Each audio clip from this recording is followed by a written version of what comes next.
passar a fazer. Então, aqui no caso em particular, nós descobrimos que apenas 10% das mulheres tinham conhecimento que o HPV estava associado ao câncer do colo do útero, que foi uma informação inusitada.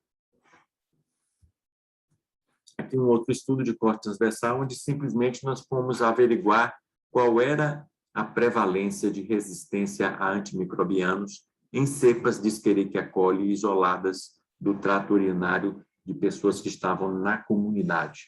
Então, essa é uma informação que pode ser útil para a instituição de antibiótico-terapia empírica, né? Saber qual é o grau, qual é a prevalência de resistência a esse ou aquele antibiótico na comunidade. Aqui um outro exemplo de um estudo que nós fizemos sobre a prevalência de gastroenterite por rotavírus em 4 regiões do Brasil, pouco antes da introdução da vacina de rotavírus. E, por último, aqui um estudo interessante que nós fizemos nacionalmente com quase 7.000 pessoas com diabetes, para ver qual era o grau de controle glicêmico dos nossos participantes. Todos antecipam e suspeitam que o controle não é muito bom, mas é importante você dizer o quão ruim é esse controle, e mais que isso, você tentar explorar quais são as características que podem estar associadas a um controle pior ou melhor. Será, por exemplo, que mulheres têm um controle glicêmico melhor que homens? Será que pessoas com maior escolaridade têm um controle melhor? Será que pessoas que que utilizam medicações mais complexas ou um esquema terapêutico mais agressivo, isso resulta, de fato, em um controle melhor?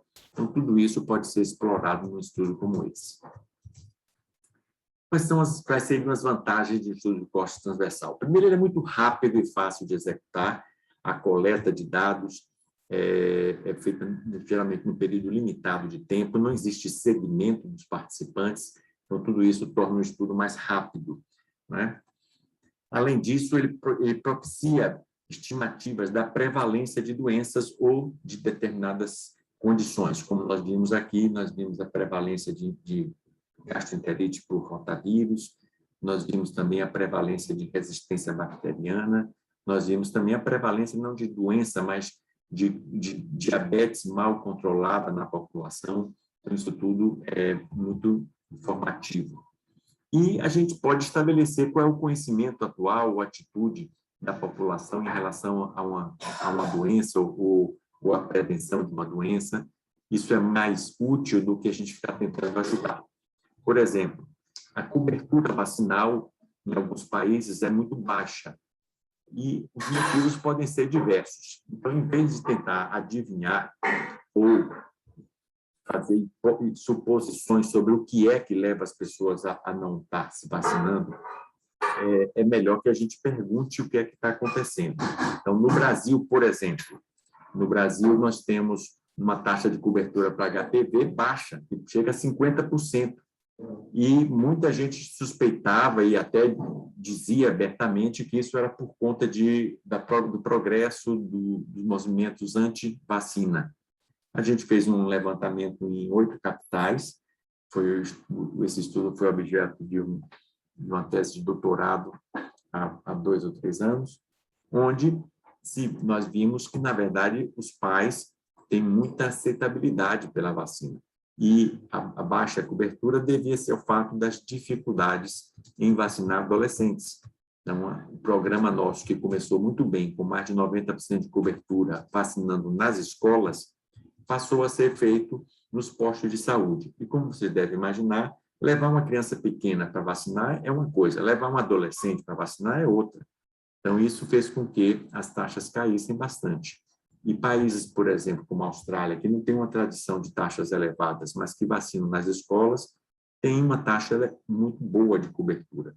Então, em vez de fazer suposições, por mais que elas possam estar corretas, a gente, muitas vezes, prefere fazer um estudo de corte transversal para que a gente liste os obstáculos ou os facilitadores para a vacinação, por exemplo, e a gente possa, em seguida, tomar providências para diminuir ou para melhorar aquele aspecto baseado em informações concretas, e não no que a gente acha que está acontecendo.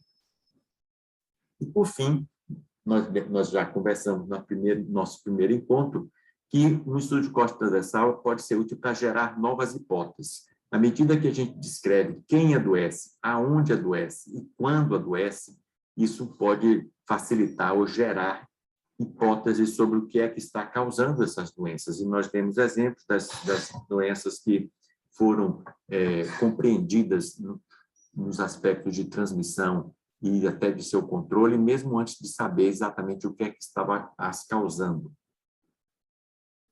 Muito bem, não há bom sem defeito. Quais seriam as limitações desses estudos? Primeiro, ele não demonstra temporalidade. Como nós aplicamos um questionário, coletamos informações e, às vezes, fazemos testes, tudo ao mesmo tempo, num determinado momento, a gente não consegue definir se a exposição, de fato, está precedendo a doença. Então, a temporalidade pode ser difícil de determinar. Aqui eu dou um exemplo. Um estudo que avaliou a deficiência de beta-caroteno e a presença de câncer do colo na população.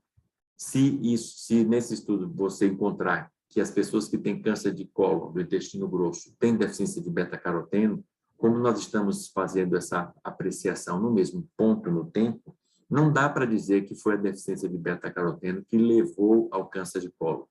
É também possível que o câncer de colo possa ter levado a algum tipo de espoliação e que o indivíduo teve primeiro o câncer e depois ficou deficiente. Então, como a gente está coletando essas informações no mesmo momento no tempo, não dá para dizer, como nós, utilizando o aforisma popular, que é que veio primeiro, se foi o ovo ou se foi a galinha. Aqui é o outro exemplo que eu dei para vocês. A gente, fazendo um estudo de corte transversal, mostrou que havia uma associação entre depressão e disfunção erétil. Mas aqui é a depressão que leva à disfunção erétil ou é a disfunção erétil que leva à depressão? Ou mesmo as duas coisas. Tanto a depressão pode levar à disfunção erétil como vice-versa. Então, às vezes, uma associação não é só unidirecional, ela pode ser bidirecional. Então, tudo isso não dá para responder fazendo um estudo de corte transversal. Como também nós estamos avaliando a população inteira num determinado momento do tempo, e geralmente um espaço curto do tempo, os casos que tendem a ser mais indolentes, a durarem mais, ou seja, os casos menos graves, tendem a ser incluídos nesse estudo. Já aqueles casos mais graves, que têm curta duração, eles podem não ser incluídos no tempo. E eu dei o exemplo para vocês de doença coronariana e raça, né? Se pessoas de nível socioeconômico mais baixo e que no nosso meio está associado à cor da pele parda, essas pessoas podem, ao serem acometidas de doença coronária, terem um curso mais rápido por conta de receberem um tratamento abaixo do ideal.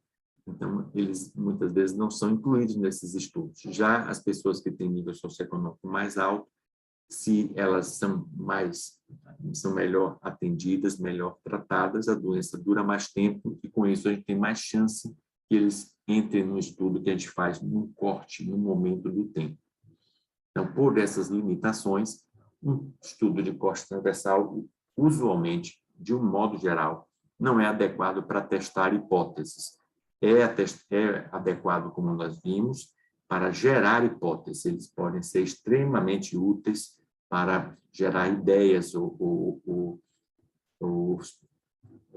propostas de como que a doença está se estabelecendo, quais são os seus fatores de risco ou seus fatores de prevenção. Mas para testar, é melhor usar um estudo analítico com outro desenho. Então, aqui um exemplo interessante. Digamos que vocês façam um levantamento numa empresa, numa fábrica muito grande, e tentando determinar quais são os locais de trabalho e qual é a prevalência de perda auditiva. Se vocês, de repente, encontrarem num estudo desse que os locais mais silenciosos de uma fábrica têm maior percentual de pessoas com perda auditiva e concluírem que o lugar silencioso está levando à surdez, vocês vão tirar uma conclusão errônea. O que pode estar acontecendo é que nessas fábricas, sobretudo nesses locais onde tem áreas com muito barulho e áreas com menos barulho, é feito um controle periódico. E quando a pessoa, o funcionário, é detectado uma perda auditiva, ele é transferido para um lugar que não tem mais barulho. Então, isso vai levar, com o passar do tempo, que os locais silenciosos tenham um percentual relativamente alto de pessoas com perda auditiva. Já nos locais barulhentos, essas pessoas são acompanhadas de bem perto, então, logo elas têm uma perda, elas são transferidas, elas são mudadas de local. Então, o estudo de corte transversal não detecta isso, porque, como nós falamos, não há um segmento, a gente faz um retrato no tempo. A mesma coisa se vocês fizerem um levantamento sobre frequência de bronquite crônica e poluição ambiental. Possivelmente, alguns locais de ar muito puro podem ser, você pode encontrar um grande número de pessoas com bronquite crônica porque eles mudaram para lá buscando um ar melhor por conta da sua doença e não porque esse ar puro tivesse causado a doença. Então, o estudo de corte transversal não detecta, não acompanha as pessoas para ver como é que foi a trajetória entre a exposição e o desfecho. E aqui eu vou representar isso num exemplo com um gráfico para ficar um pouco mais fácil. Então, digamos que aqui nós temos a fábrica A com 100 funcionários e digamos que avaliam a presença, por exemplo, de uma alergia e encontra que na fábrica A, nesse momento aqui, 80 pessoas são sadias e 20 pessoas têm algum grau de alergia. Na fábrica B, nesse mesmo momento, nós temos 95 pessoas são sadias e 5 pessoas têm algum grau de alergia. Se eu faço um estudo de corte transversal nesse ponto 1 no tempo, e eu quiser saber qual é a prevalência de alergia na fábrica A, eu vou fazer essa conta muito simples, que vai encontrar tem 20 pessoas acometidas de um total de 100, então a prevalência de alergia na fábrica A é de 20%. Na fábrica B, de maneira análoga, eu vou encontrar que 5 pessoas, nesse momento 1, têm alergia de um total de 100. Então, a prevalência de alergia na fábrica B é de 5%. Ora, nesse momento, a razão de prevalência ou a comparação entre a prevalência na fábrica A e na fábrica B vai ser de 20 dividido por 5, vai ser de 4. Quer dizer, a prevalência de alergia na fábrica A é 4 vezes maior que na fábrica B, que pode lhe induzir ou lhe sugerir a fazer a hipótese que, seja o que for que se manipula na fábrica A, pode estar associado ao surgimento dessa alergia. Mas isso aqui é o que nós concluiríamos nesse ponto 1. Passado algum tempo, provavelmente as pessoas que trabalham na fábrica A, que não desenvolveram alergia, devem continuar na fábrica A, não tem por que querer mudar. No entanto, esses 20 que adoeceram, da mesma maneira os 95 que estão na fábrica B. Quem não tem, time que está ganhando não se mexe. Então, se ninguém teve manifestação de doença, provavelmente não vai ter motivo de estar mudando de local de trabalho. No entanto, esses 20 que desenvolveram alergia e provavelmente o fizeram porque, de fato, tem algo aqui nessa fábrica que desencadeou a alergia, uma parte deles, talvez metade, procure mudar de emprego e vá para outra fábrica que tenha outro produto que não esteja associado a essa alergia. Então, nós teríamos que somente 10 continuariam aqui, 10 mudariam, por exemplo, para a fábrica B. Nessa aqui, agora, nós teríamos um outro quadro, caso o estudo fosse feito nesse ponto 2. Aqui, agora, qual seria a prevalência da alergia na fábrica A? Alguém me responde? Qual seria a aritmética aqui? Quantas pessoas afetadas no ponto 2 nós temos na fábrica A? Agora nós... Seria 10 sobre 90. Isso, nós temos agora 10, porque 10 mudaram de emprego, e o total não é mais 100, 90. Então, teremos 10 de 90, e, portanto, isso aqui equivale a 11%. Tá? Na fábrica B, a prevalência... 15 de 110. 15 de 110, que é 14%. E a razão de prevalência agora é 0,8, significando que a prevalência na fábrica A é menor do que na fábrica B.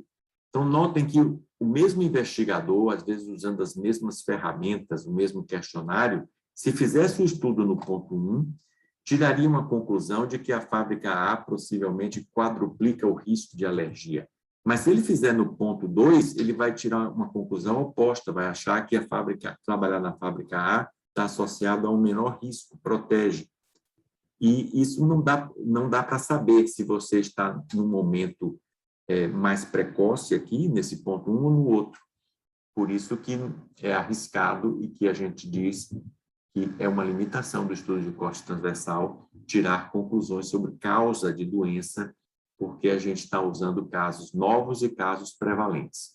Então, ele pode ser útil, como nós já falamos e insistimos, para conhecer uma realidade, para descrevê-la com detalhes, mas ele é extremamente limitado e pode fazer com que a gente tire conclusões distorcidas quando nós falamos de causa. Aqui vai o quiz. Hoje, como o Caliane não pôde nos ajudar, eu não tive como alimentar isso naquela plataforma.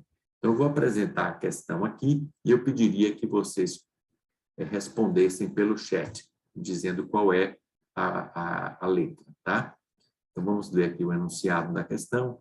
Num estudo de corte transversal, exposição e doença ou desfecho são aferidos no mesmo momento. Assim, é correto afirmar: é fácil avaliar as associações encontradas nesses estudos. É sempre, aqui faltou uma coisa, é sempre possível determinar se a exposição precede ou é consequência do efeito. São ideais para avaliar a etiologia de doenças. E, por último, os estudos transversais são relativamente baratos, fáceis de conduzir e úteis para gerar hipóteses. Respondam aí pelo chat, por favor. Só a letra.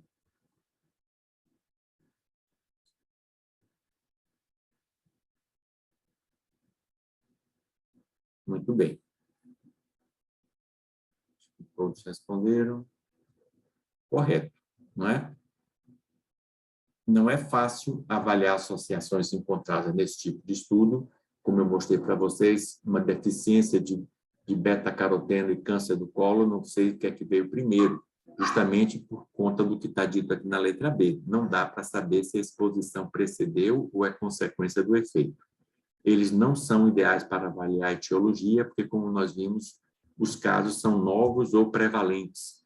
Então, isso pode distorcer nossas conclusões. Mas essa afirmação da letra D está correta. Eles são relativamente baratos e fáceis de conduzir, e eles são úteis para gerar hipóteses. Uma pergunta que eu não coloquei aqui no quiz, mas que eu faria para vocês. Apesar de eles serem sempre considerados relativamente baratos e fáceis de conduzir, pela questão do tempo, né? Não há a complicação de você acompanhar pessoas e fazer várias entrevistas repetidas. O que é que vocês acham que é mais difícil de fazer num estudo de corte transversal para que ele tenha representatividade, para que você diga, por exemplo, naquele estudo que eu fiz sobre controle glicêmico, nós encontramos que 75% dos nossos pacientes diabéticos estão mal controlados. O que é que foi mais difícil nesse estudo? O que é que vocês acham que, do ponto de vista prático, é mais difícil? Respondam no áudio mesmo.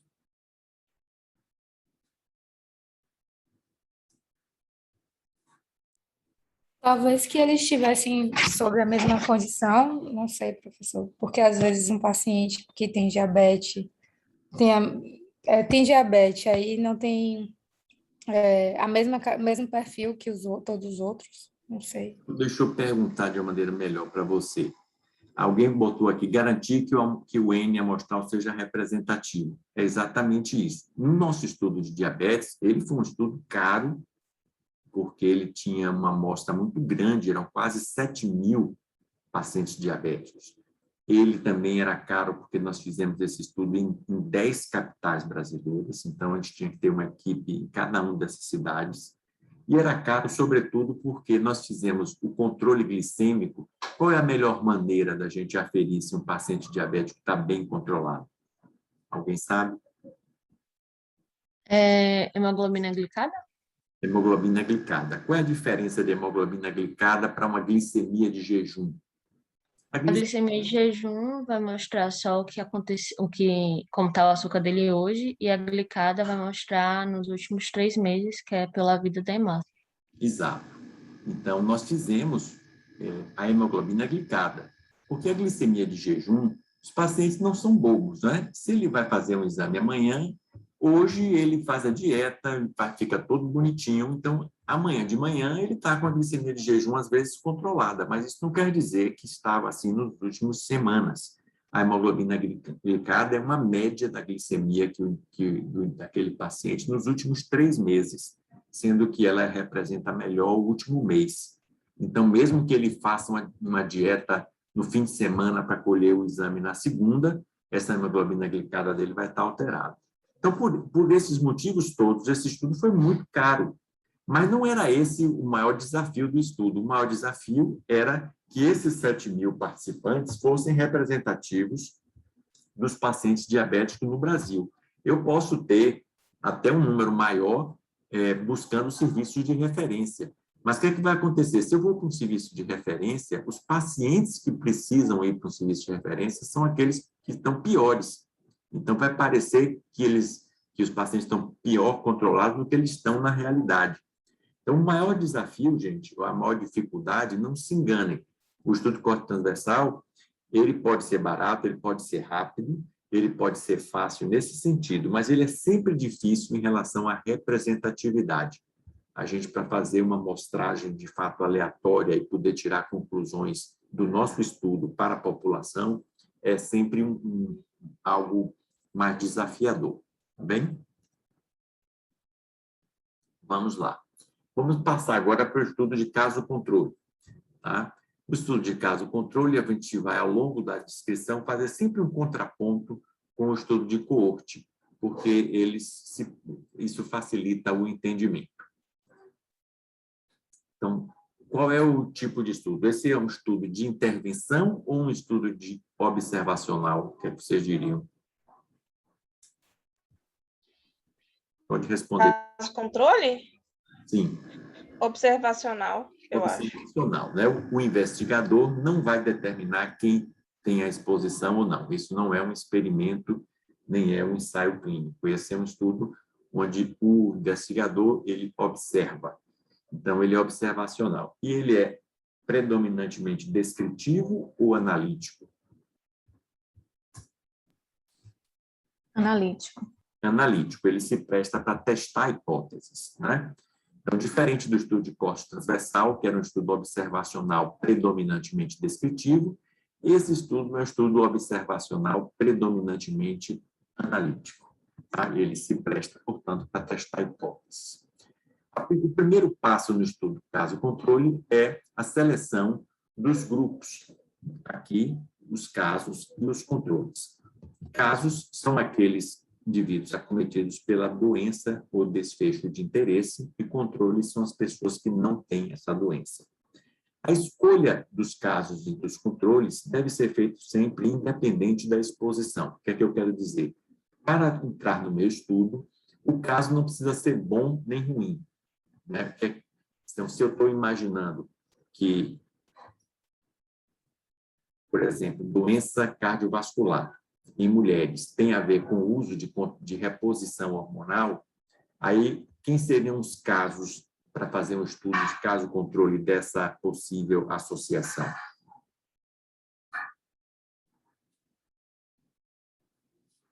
Responda alguém, por favor. Vou repetir. A hipótese é: será que o uso de reposição hormonal aumenta o risco de doença coronária em mulheres? Para fazer um estudo para investigar essa hipótese sob a forma de um desenho de caso-controle, quem seriam os casos? Quem tem Mulheres doença com doença coronária. coronária. Isso, no caso, e aqui, mulheres, não é verdade? Isso. Reposição hormonal em mulheres. Então, minha hipótese está ligada ao sexo feminino. Então, casos seriam mulheres com doença coronária. Quem seriam controles? Mulheres sem doença? Mulheres que não estão... Ou mulheres com doença que não fazem reposição? Boa pergunta. Mulheres sem doença coronária.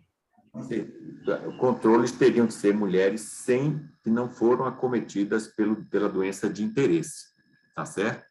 Então, o que você quer saber justamente é isso, se há diferença entre mulheres que têm doença coronária e não têm, no que diz respeito ao uso de reposição. Essa é a sua hipótese.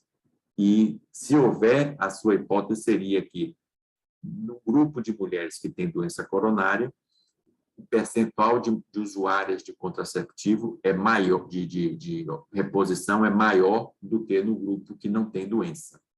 Então, aqui, o que nós estamos fazendo é o contrário do estudo de coorte. Aqui a gente vai pegar pessoas que foram acometidas pela doença de interesse e pessoas que não foram.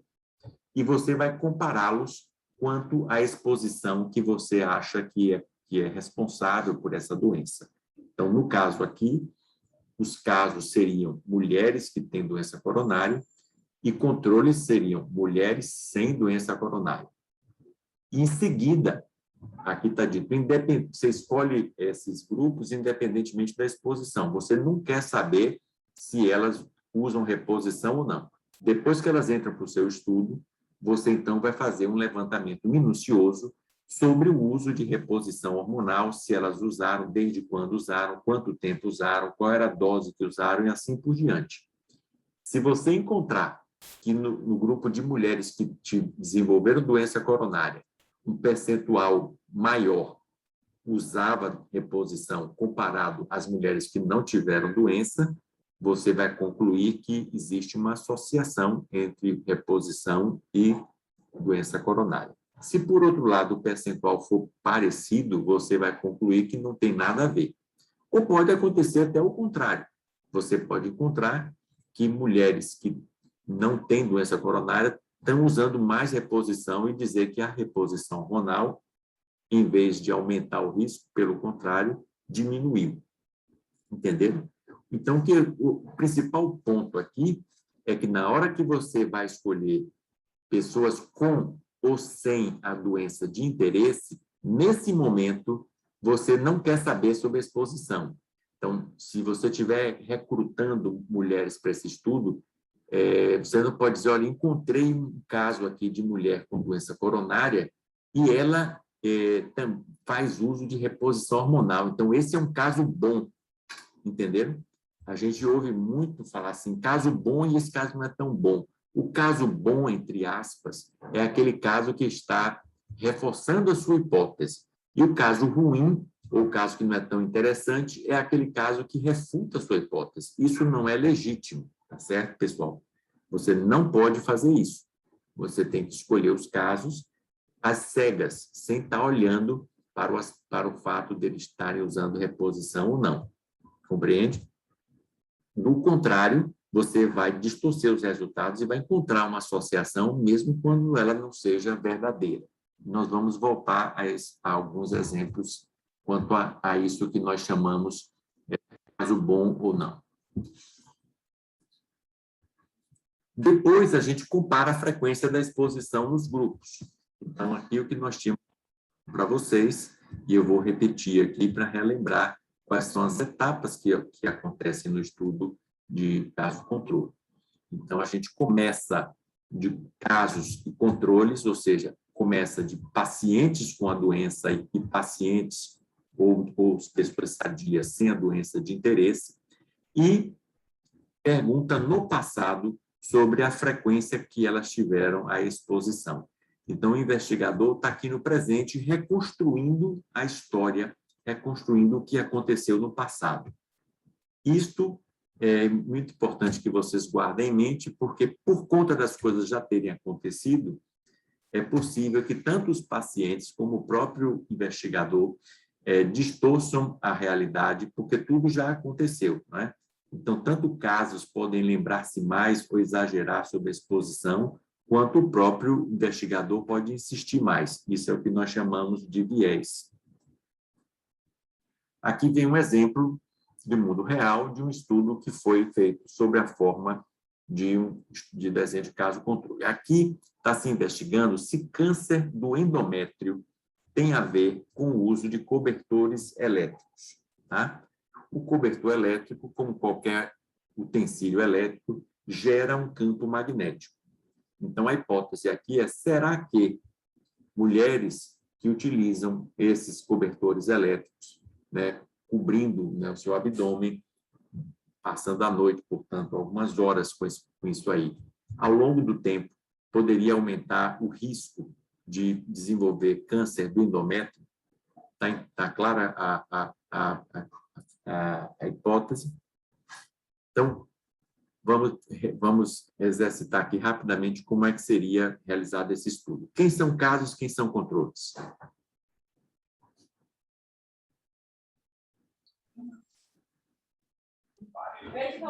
Os casos são as mulheres com câncer de endométrio. Isso. Eu procuraria nos hospitais, nos serviços de referência de ginecologia, nos serviços de oncologia, eu buscaria encontrar mulheres com câncer de endométrio. Tá bom? Quem seriam os controles? Mulheres que não tivessem câncer de endométrio.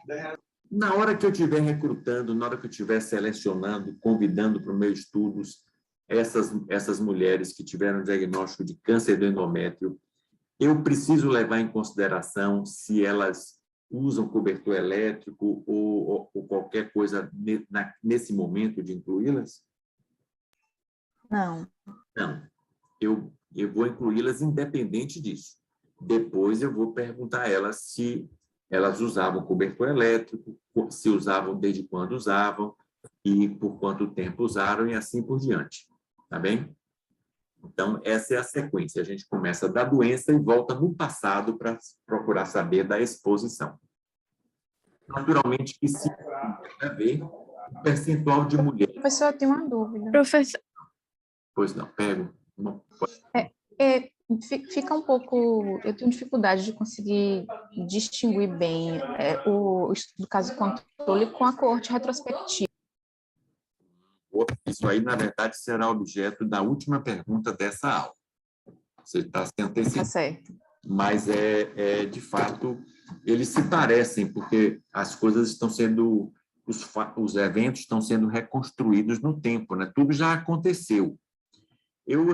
Só para não deixar você sem uma resposta, a gente vai examinar isso de novo, como eu lhe falei, no final da aula, é o último slide da aula de hoje, mas só para não deixar você sem resposta por hora, as coisas aconteceram no passado, tanto na coorte retrospectiva quanto no caso controle. A diferença básica é que no caso controle, você começa de doença e sem doença, e depois você pergunta pela exposição. Na coorte retrospectiva, você vai lá no passado, classifica as pessoas em expostas ou não expostas e olha nos registros quantos desenvolveram doença em seguida. Então, a direção com que você analisa os dados para o caso controle é os doentes, quantos tinham exposição, os não doentes, quantos tinham exposição. Na coorte, você começa no passado, quantos tinham exposição, quantos não tinham, e de lá do passado para o presente, quantos desenvolveram a doença. Então, a direção na coorte é sempre da exposição para a doença. E no estudo de caso controle é da doença para a exposição. Então, a única diferença é a direção com que os dados são coletados. Mas, em ambos os casos, tudo já aconteceu, tanto a exposição quanto a doença. Se não ficou claro, aguarde que a gente vai ter uma representação gráfica, vai ficar um pouco mais fácil. Mais alguma pergunta? Ok, obrigada. Uma outra pergunta.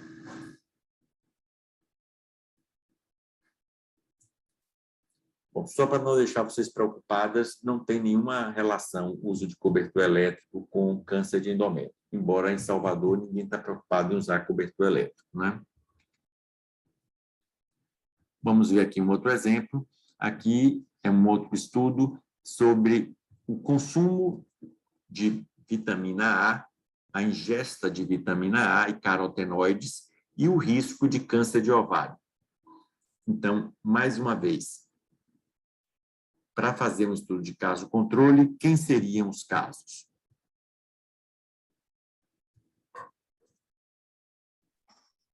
Mulheres com câncer de ovário. Mulheres com câncer de ovário. Quem seriam controles? Mulheres sem câncer de ovário. Você quer justamente ter esse contraste. Aqui eu tenho um grupo de mulheres que teve câncer de ovário, aqui eu tenho um grupo de mulheres que não tiveram câncer de ovário. Será que elas são diferentes em relação à ingesta de vitamina A e carotenoides?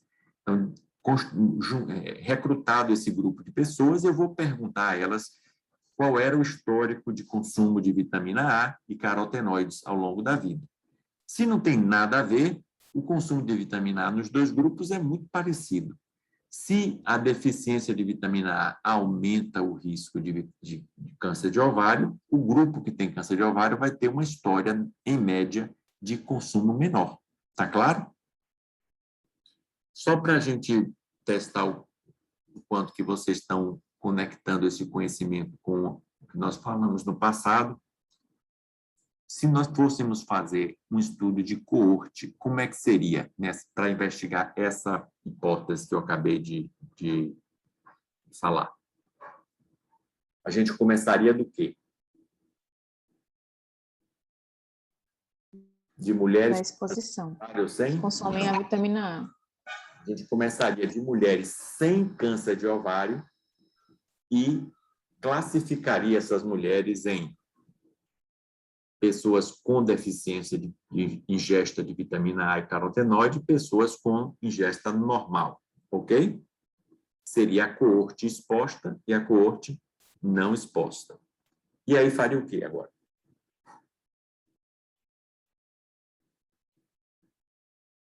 Acompanharia o caso.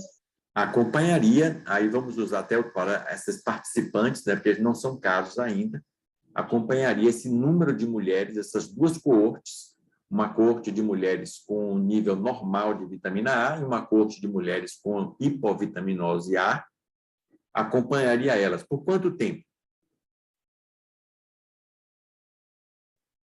Por um mês? Quem se arrisca? Depende do desenvolvimento da doença, né? Caso ela apareça, em quanto tempo ela apareça ou quanto tempo o estudo. A doença que nós queremos examinar é câncer de ovário. É uma doença rara, felizmente, a frequência dela é baixa, e é uma doença que se manifesta numa idade mais elevada, não é de mulheres jovens, embora possa acontecer. Então, para eu fazer um estudo desse, eu teria que ter um grupo grande de mulheres, eu teria que classificá-las quanto a deficiência ou não de vitamina A, para ter uma coorte e outra, e acompanharia essas mulheres por anos, um número muito grande, e aí veria, no final das contas, se o número de casos de câncer de ovário é diferente. Se não tem nada a ver, o número de casos seria parecido. Se deficiência de vitamina A aumenta o risco de câncer de ovário, eu teria mais câncer de ovário entre as mulheres com deficiência. Entenderam? Fica óbvio que não é o melhor desenho coorte aqui, porque nós teríamos que acompanhar muitas mulheres por muito tempo. Então, seria um estudo muito caro, muito complexo e completamente inapropriado, por exemplo, para uma tese de doutorado ou uma dissertação de mestrado. Mas, em outras circunstâncias, pode ser que isso consiga ser feito. Mas não é o ideal. Fazer um estudo de caso-controle é muito mais exequível, muito mais viável do que um estudo de coorte. Tá bem? Dúvidas, perguntas? Vamos lá.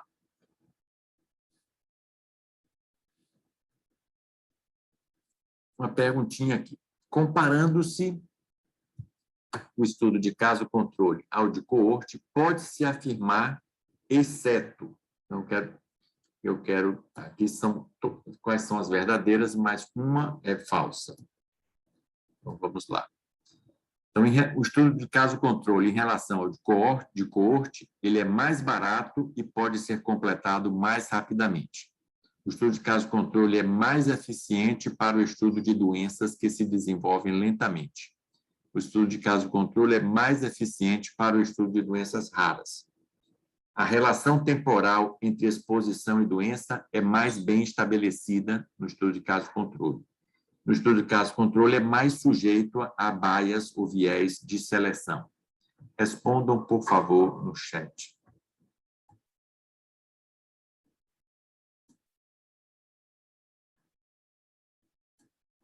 Vamos lá.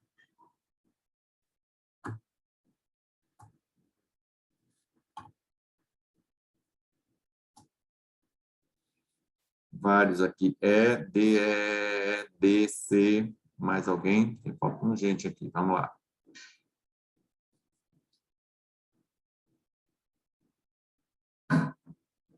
Alguém disse ops? Ops significa o quê? Vamos examinar aqui. Não vi o exceto. É o exceto. O exceto aqui está grifado em negrito para vocês verem. Vamos lá. O estudo de caso-controle é mais barato e pode ser completado mais rapidamente do que o estudo de coorte. Verdade. O estudo de caso-controle é mais eficiente para o estudo de doenças que se desenvolvem lentamente. Verdade. Se a doença tem um período de latência de 10, 20 anos, você fazer um estudo de coorte, a menos que ele seja uma coorte retrospectiva, vai ser muito complicado. O estudo de coorte, de caso-controle, é mais eficiente para o estudo de doenças raras. Verdade. Se você vai estudar uma doença rara que acontece na ordem de 1 a 2 casos por 100 mil habitantes, por exemplo, teria que ter uma população enorme. Então, o estudo de caso-controle é muito mais eficiente. D. A relação temporal entre exposição e doença é mais bem estabelecida no estudo de caso-controle do que no de coorte. Falso. Como a doença e a exposição já aconteceram, quando eu pego uma mulher que tem câncer de ovário e pergunto se ela quer que ela comia de vitamina A, eu tenho que acreditar que ela vai conseguir distinguir quais eram os hábitos alimentares dela antes de desenvolver a doença. Mas não tenho como garantir. Já quando eu faço um estudo de coorte, eu começo com pessoas que não têm a doença e classifico elas em relação ao consumo de vitamina A.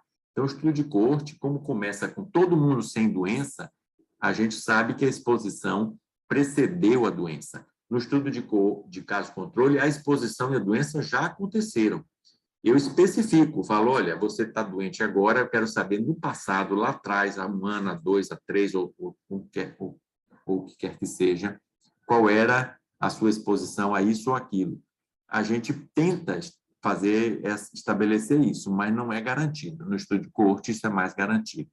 E, por fim, o estudo de caso-controle, como as coisas já aconteceram, nós comentamos aqui, ele é mais sujeito a viés de seleção ou a viés de observação. Tá? Então, a afirmação falsa que a gente não pode fazer aqui é essa, sobre a relação temporal. Ela é mais difícil de ser estabelecida no caso-controle e ela é mais fácil no estudo de coorte. Muito bem. Outra coisa do estudo de caso-controle, que nós falamos um pouquinho na aula passada, é que você não pode calcular a incidência de doença. Aí você calcula o risco relativo através do odds ratio. Eu vou dar um exemplo aqui só para ficar um pouco mais contextualizado. Aqui, nós estamos querendo avaliar, num estudo de caso-controle, se histoplasmose pulmonar, que é uma micose pulmonar, está associada à exposição a cavernas, ou seja, se o fato de o indivíduo frequentar ou visitar cavernas pode aumentar o risco de desenvolver essa micose pulmonar. No estudo de caso-controle, quem seriam casos, quem seriam os controles? Alguém se arrisca?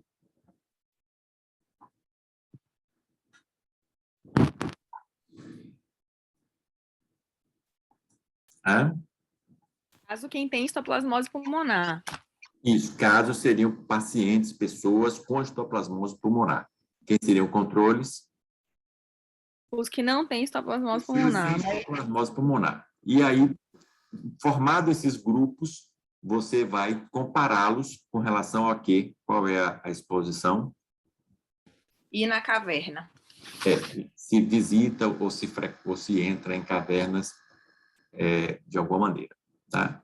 Então, Eu já tive um paciente com histoplasmose pulmonar, criança pequena, perdão, é porque foi até meu TCC da residência. Ele nunca foi numa caverna na vida dele, não sei como ele pegou essa histoplasmose até hoje.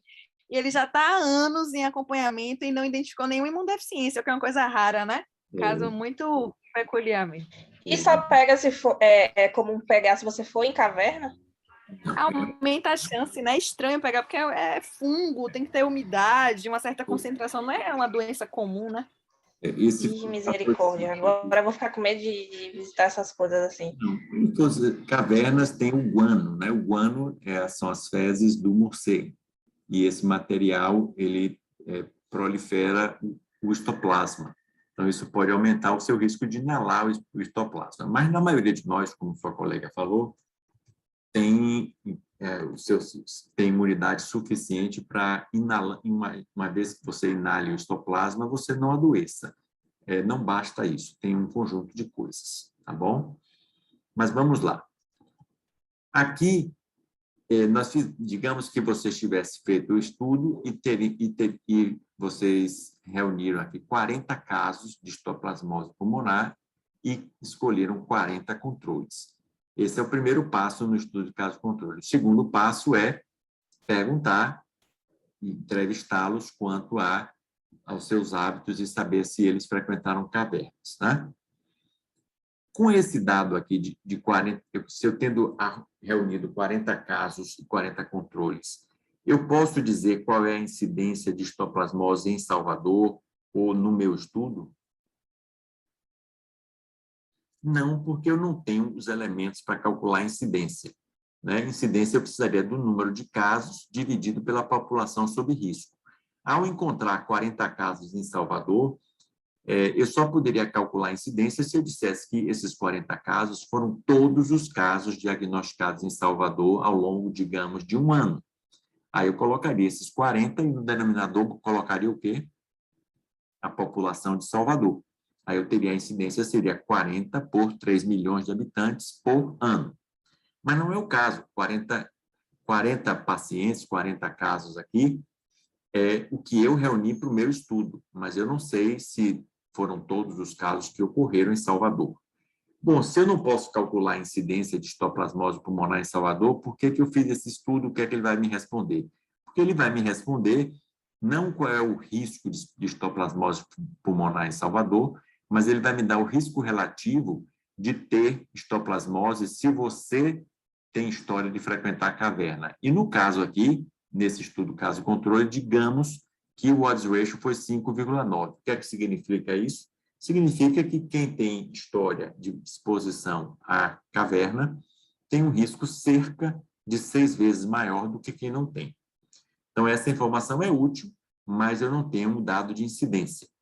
Se eu tivesse feito um estudo de coorte, como é que seria um estudo de coorte para examinar essa mesma hipótese? Quem se arrisca?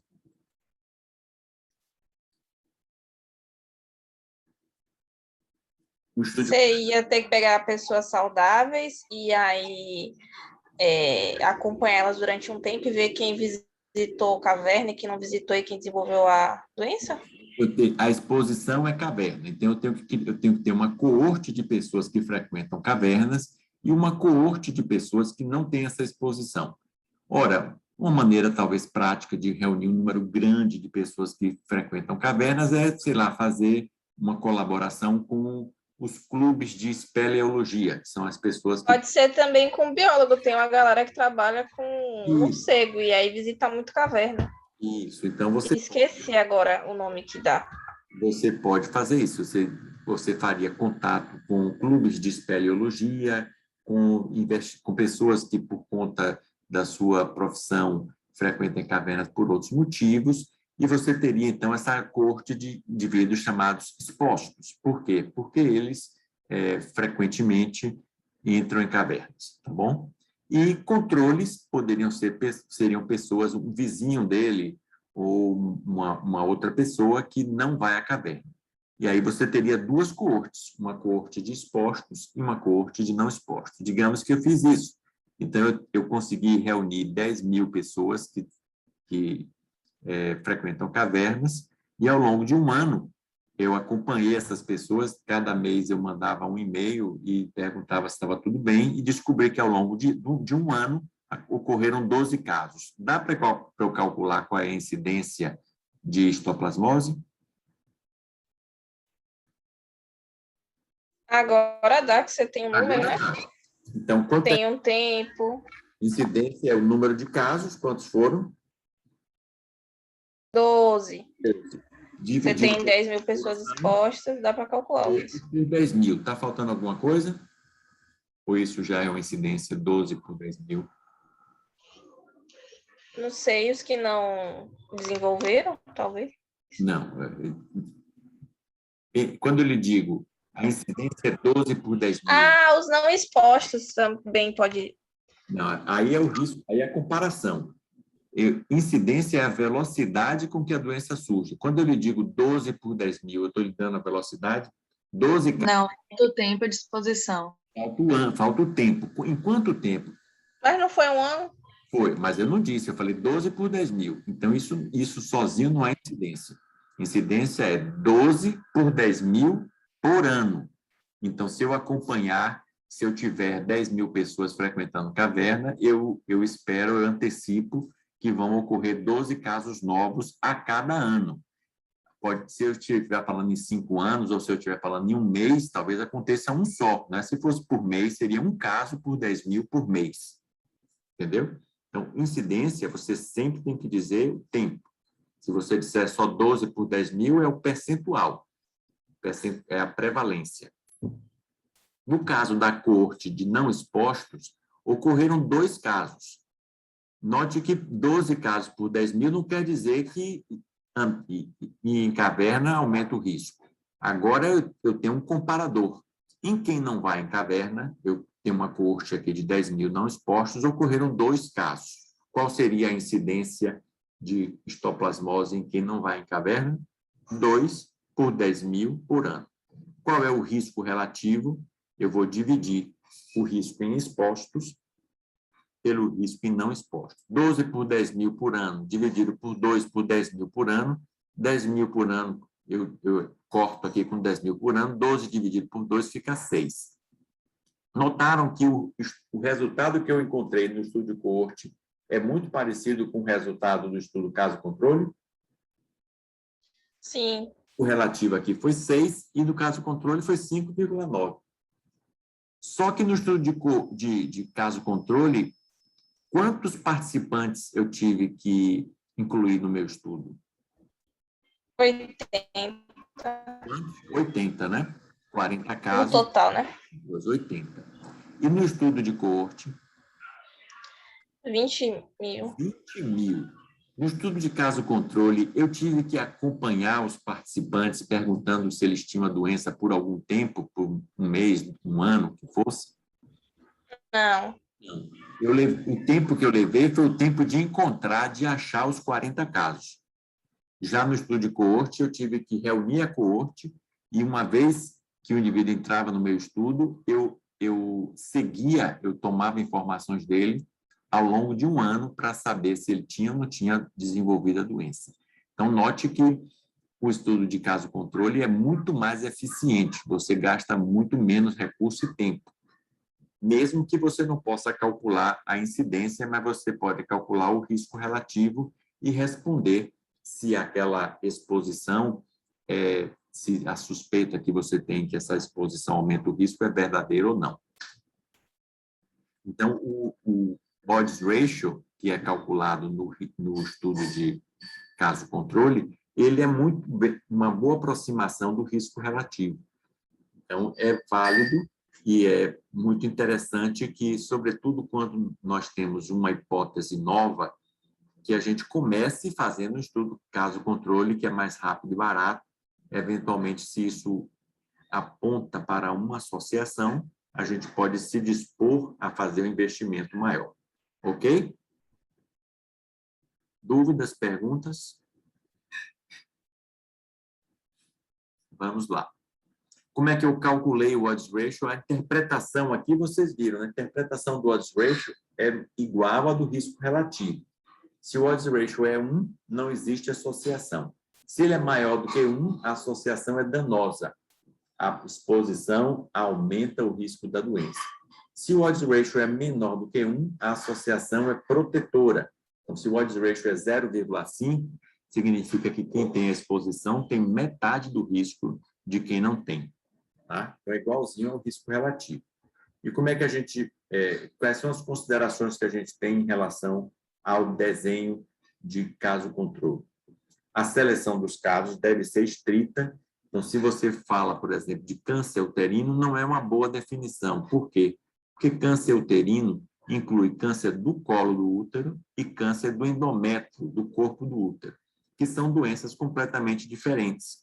Então, é melhor que você defina qual é a doença. É a mesma coisa que câncer do sistema nervoso central.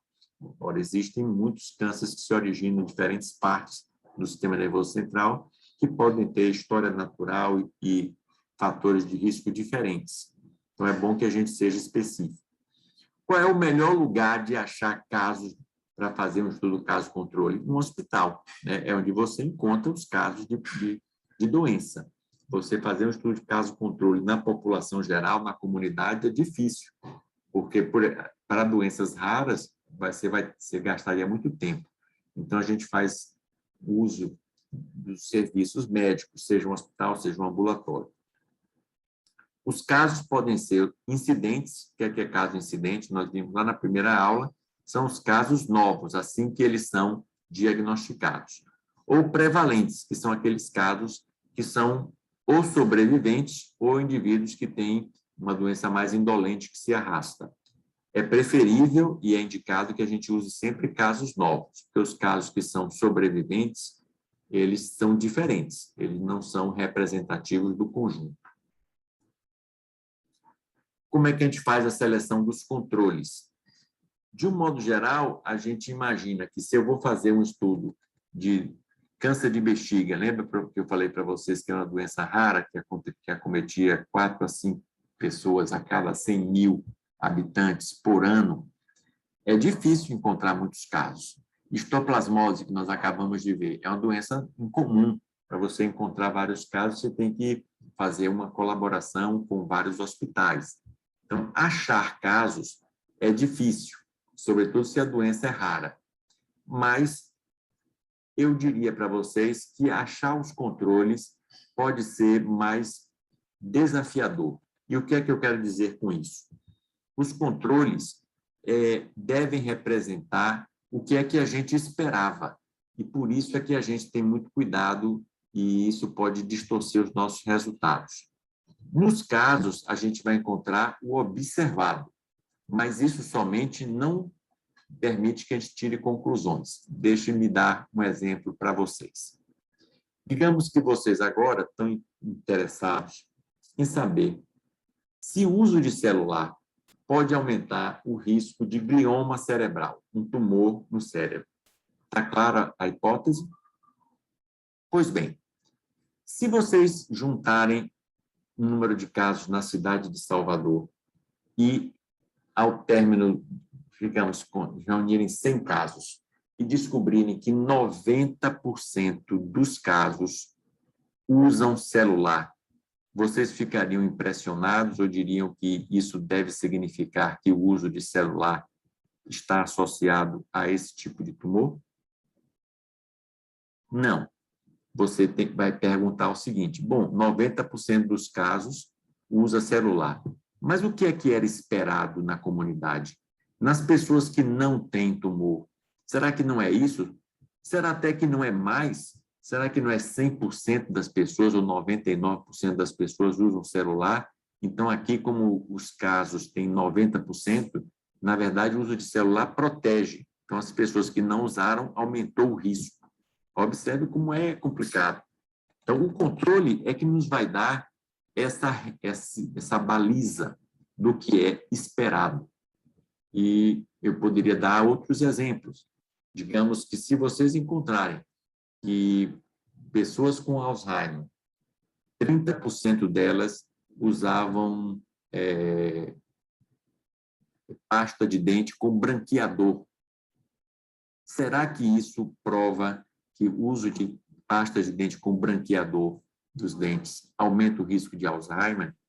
Professor, tinha uma questão, acho que eram duas questões na atividade que fazia mais ou menos essa pergunta, se aquele dado ele era suficiente para mostrar que, não lembro agora como era direito a questão, para mostrar que tinha relação, e aí eu fiquei muito em dúvida, né, sobre o que responder, se de fato aquele número ele era representativo o suficiente para dizer se sim tem influência ou não tem.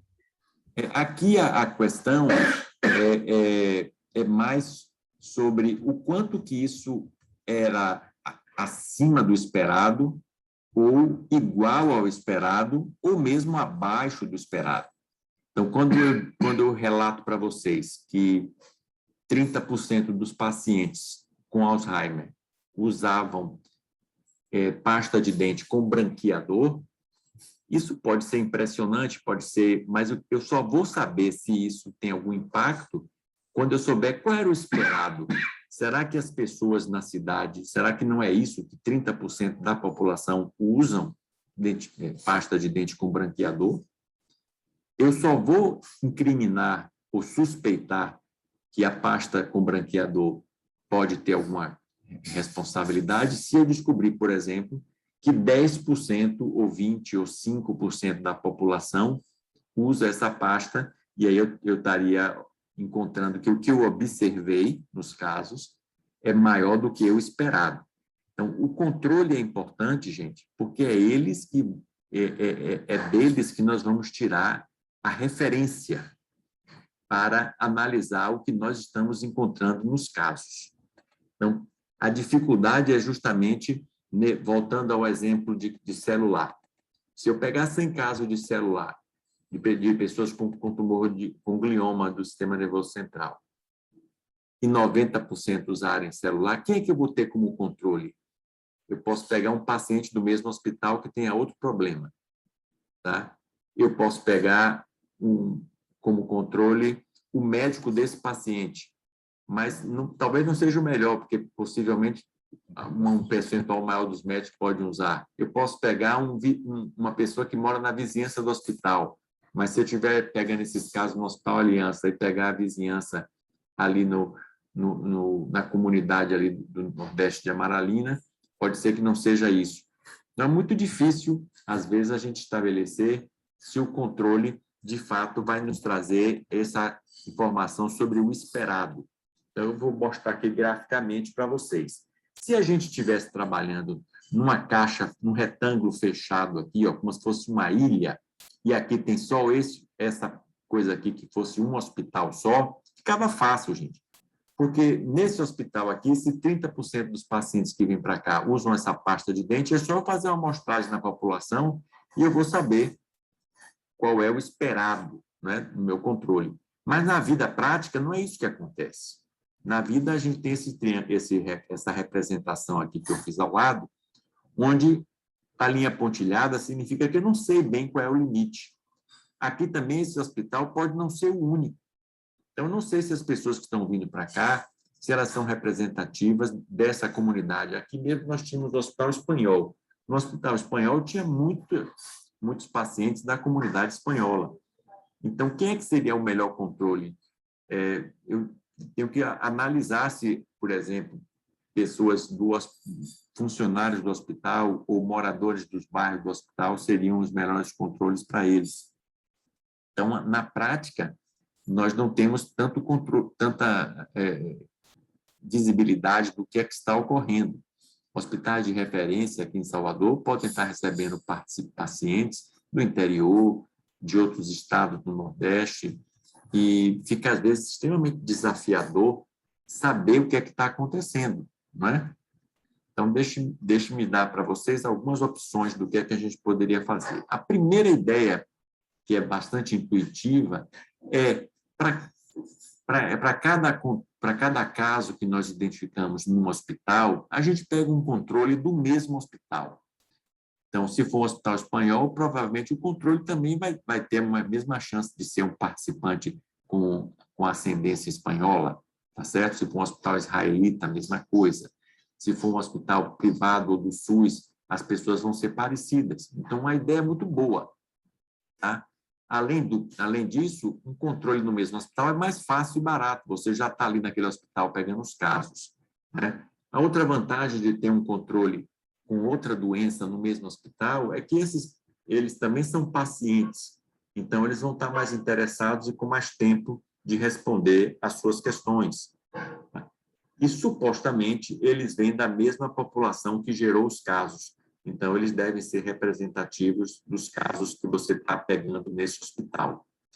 eles são mais colaborativos e participam mais do que se você fosse buscar controles na vizinhança. E mas eles são diferentes da população geral, porque eles são pacientes, não esqueça disso. Então, eles têm outras doenças e, às vezes, essas outras doenças podem atrapalhar o nosso raciocínio. Lembrando que doenças que têm o mesmo fator de risco não podem ser usadas como controle. Então, se você estiver estudando pacientes com bronquite crônica e você estiver interessado em saber qual é o papel de tabagismo, você não pode escolher como controle pacientes que tenham, por exemplo, câncer de pulmão, porque tabagismo também é um fator de risco para eles. Então, isso confundiria a sua associação. Os controles têm que ser ou pessoas saudáveis ou, quando tem doença que não compartilhe o mesmo fator de risco. Se você não quiser obter controles do hospital, você pode ter controles da população geral. Então, isso é mais custoso e trabalhoso, porque você tem que convidar pessoas que estão na população, na comunidade. Às vezes, eles também não são tão bons para dar informações, porque, pelo fato de estar saudáveis, às vezes eles não têm tanto empenho em responder às questões. A outra limitação é que pessoas saudáveis na comunidade tendem a não querer participar. Já no hospital é muito mais fácil, a pessoa é muito mais solícita, muito mais participativa. Bom, além dos controles que você pode escolher no próprio hospital, além de controles que você pode obter na comunidade, a gente tem chamado os grupos especiais. Quem seriam esses grupos especiais? Seriam as pessoas que são semelhantes à população geral, mas têm algumas facilidades. Eles podem ser mais cooperativos. São, por exemplo, um morador da casa do paciente que é caso no seu estudo, um colega de trabalho do caso que você está escolhendo para o seu estudo, ou um vizinho. Então, esses grupos eles tendem a ser mais cooperativos, isso ajuda você a controlar, a arear para fatores como condições socioeconômicas, exposições ambientais, de maneira bem prática. Isso só não pode ser usado quando você quando sua exposição é algo que pode ser compartilhado, como dieta e fumo. Se você acha que a dieta pode ser um fator de risco daquela doença, escolher um familiar não é bom, porque ele vai ter a mesma dieta. Então, isso vai enviesar os seus resultados. Então, vejam que nós temos esse elenco de possibilidades, mas a gente vai ter sempre aquela dúvida se a gente escolheu o grupo certo. Às vezes a gente escolhe mais de um, às vezes a gente faz a comparação de maneiras diferentes para ter certeza que não é fruto de alguma distorção na escolha dos controles.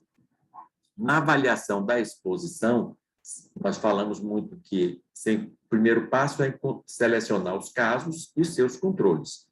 O segundo passo é você avaliar a exposição. Tá?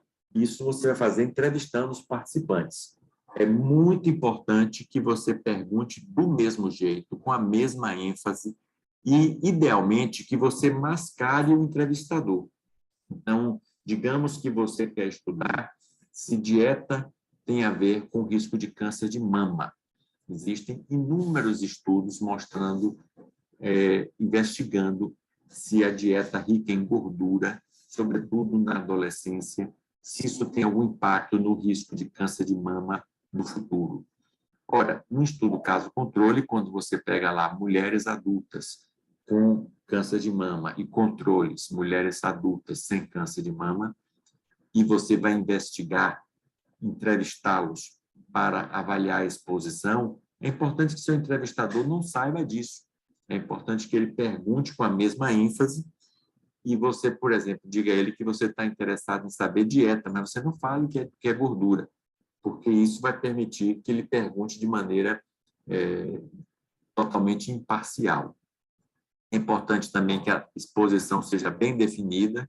Tem algumas exposições que são difíceis, por exemplo, consumo de álcool, né? é importante que você diga, olha, eu quero saber se você usava contraceptivo há tantos anos.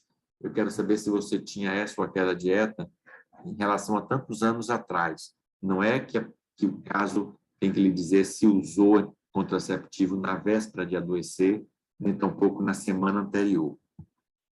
Então, tudo isso deve ser feito com todo o cuidado. E, ainda assim, os participantes no estudo caso-controle, os casos tendem a lembrar mais do que os controles, né? E, nesses exemplos todos que nós demos, o caso que teve histoplasmose pulmonar, comparado a um controle que não tem, ele vai lembrar mais, tá? Ele vai lembrar sobre dieta, sobre quantas vezes foi na caverna ou quanto tempo ficou lá. Uma pessoa que está saudável, não é que ela queira lhe arruinar, nem lhe desmoralizar cientificamente. É que é inevitável que os casos, porque tiveram a doença, estejam mais motivados a lembrar as coisas do que as pessoas que não adoeceram. Aqui é um exemplo de um estudo que avaliou o risco de exposição pré-natal a raio-x e aumento de chance de ter leucemia nas crianças que nascem dessas mães que foram expostas. Quando você pega mães que tiveram filhos com leucemia na infância e pergunta se elas tomaram raio-x durante a gravidez, como elas tiveram um filho com leucemia, elas vão lá, esmiuçam e lembram que fizeram um tratamento de canal e que fizeram raio-x. Já a mãe que tem uma criança saudável, que é o controle, você vai perguntar, você tomou raio-x durante a sua gravidez? Ela vai procurar lembrar, ela vai examinar, ela vai tentar, mas é inevitável que a mãe que teve uma criança com uma doença grave, ela se esforce mais e que ela lembre. Às vezes, até mesmo antes de você perguntar, ela já passou horas, dias, matutando sobre o que é que pode ter sido causa daquela doença. Então, isso acontece. Aqui, nesse exemplo de raio-x pré-natal, quando você pergunta às mães, elas lembraram e parecia haver uma associação com um aumento de risco de 90%.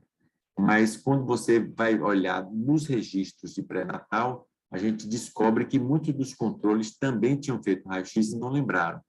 Então, o aumento de risco existe, sem dúvida, mas não é tão grande quanto parecia. A outra coisa que pode ocorrer é um viés de observação. O investigador, ele chega para o caso e pergunta com mais ênfase. Olha, você foi exposto a raio-x? Não, tem certeza? Lembra aí, tente lembrar. Lembrei. Então, ele insistiu mais. No controle, ele pergunta, se a pessoa diz que não, ele aceita. No caso da dieta, você comia uma mulher que tinha câncer de mama, você tinha uma dieta rica em gordura? Não, com certeza, você não comia isso, comia aquilo. Ele insiste mais. Isso é um viés, isso é uma parcialidade, isso aí vai distorcer os resultados. E, por fim, o viés de seleção, que é aquela coisa que eu falei para vocês do caso bom. Então, uma mulher que você sabidamente já tem informações que ela tinha uma dieta rica em gorduras, fala, esse é um caso bom. Ou então, um paciente com histoplasmose, que você sabe que frequentava a caverna, esse é um caso bom, eu não posso deixar de incluir. Isso está errado. Você tem que incluir o caso sem saber se ele tem exposição ou não. Você tem que se empenhar para incluir o caso, porque ele é um caso para o seu estudo, e não porque ele é um caso bom, porque tem a exposição. Você tem que ter imparcialidade. Muito bem. Quais seriam as vantagens do estudo caso-controle? Ele é rápido e barato, como nós vimos, comparado a um estudo de coorte, sem dúvida alguma, muito menos tempo e muito menos participantes.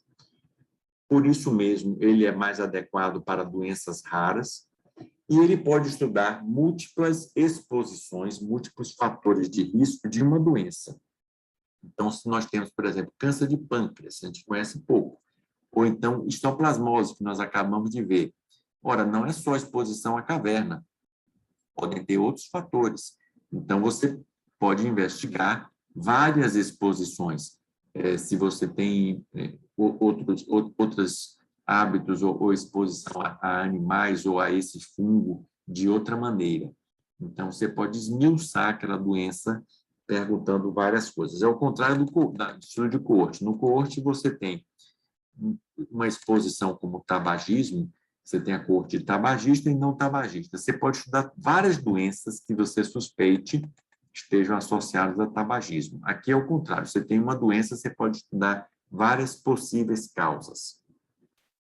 E como nós já vimos, ele é um estudo observacional analítico, então ele se presta para testar hipóteses, né? Diferente do estudo de corte transversal, que não é o ideal. Ele pode testar hipóteses, mas em algumas circunstâncias. E, por fim, ele é um estudo ideal para uma associação nova ou que a gente conheça pouco. Por quê? Porque ele vai ser mais rápido e barato para lhe dar uma resposta preliminar. Se nesse estudo mais rápido e barato você encontra uma evidência de que tem uma associação, você, então, tem mais justificativa para gastar mais tempo e dinheiro explorando essa associação. Quais seriam as limitações? Ele é sujeito a vários tipos de viés ou bias, como nós vimos. Tanto o paciente pode exagerar, como o investigador pode ser mais insistente, e isso distorce os resultados. A escolha de controles é difícil, porque nem sempre a gente tem clareza de onde é que os casos vieram para escolher uma amostra de controles que nos dê o que nós chamamos do que era esperado para, digamos, uso de celular, uso de pasta com branqueador ou a exposição que nós estejamos interessados. Por conta de que exposição e doença já aconteceram, às vezes a temporalidade pode ser duvidosa. Às vezes eu posso ter dúvidas, será que essa exposição realmente existiu antes da doença ou a doença já estava lá? No estudo de coorte, nós vimos que isso é mais garantido. E ele estuda apenas uma doença por vez. O estudo de coorte pode estudar várias doenças de uma mesma causa.